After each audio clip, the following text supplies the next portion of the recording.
আমরা অনেকে বলি বাবা বাসি কাপড়ে ভগবানকে খেতে দেওয়া যায় না, যে থালাতে আমি খাই সে থালাতে ভগবানকে খেতে দেওয়া যায় না, কিংবা আমাদের কথা আমরাই বলি।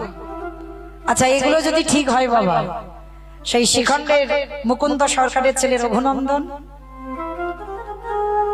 ভক্তদের চরিত্রের দিকে তাকিয়ে দেখবেন বাবা, যারা যারা কৃপা পেয়েছে তাদের প্রেমটা কেমন ছিল ভগবানের প্রতি, ভালোবাসাটা কেমন ছিল। আমাদের মতো নয়, এই এটা করো না, ওটা ছুঁয়ো না, এটা ঠেকিও না।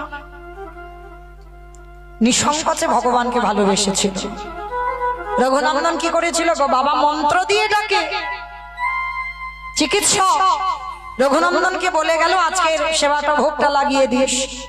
আর রঘুনন্দন ভেবেছিল বাবা বাবা মন্ত্র দিয়ে ডাকে, আমি তো মন্ত্র জানি না, তাই ভগবান বুঝি খাচ্ছে না। কি রে বাবা মন্ত্র দেয়, আমি তো মন্ত্র জানি না, আয় না, আমার মা নাড়ু করে দিয়েছে, নাড়ু দিয়েছে, খা। রঘুনন্দন জানে আমার বাবা মন্ত্র দিয়ে ডাকে, ও আসনে বসে খায়, মানে সেই বিশ্বাসটা নিয়ে ডাকছে। কি রে খাবি না?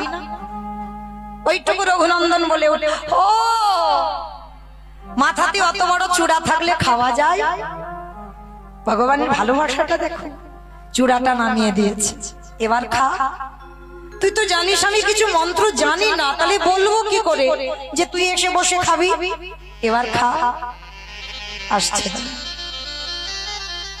ও হাতে যদি অত বড় বাঁশি ধরা থাকে খাওয়া যায়, ওই জন্য তো খাচ্ছে, হাতে থেকে বাঁশিটা খুলে রেখেছে, এবার খা। মন্ত্র জানে না রঘুনন্দন, এইবার মাথাটা ঠুকছে গোপীনাথের চরণে। বাবা মন্ত্র দেয় বলে খাস, আর আমি জানি না তো কি করব? আর বাবা যদি এসে দেখে যে তুই খাসনি, তাহলে বাবা তোমায় মারবে। এইবার গোপীনাথের চরণে মাথা ঠুকছে, মাথা ঠুকতে ঠুকতে মাথা ফেটে গিয়ে রক্ত ঝরছে। আর গোপীনাথ থাকতে পারলো না, পাথরের রূপে ত্যাগে করে যেখানে মাথাটা ঠুকছে আমার গোপীনাথ এসে হাতটা পেতে দিয়েছে।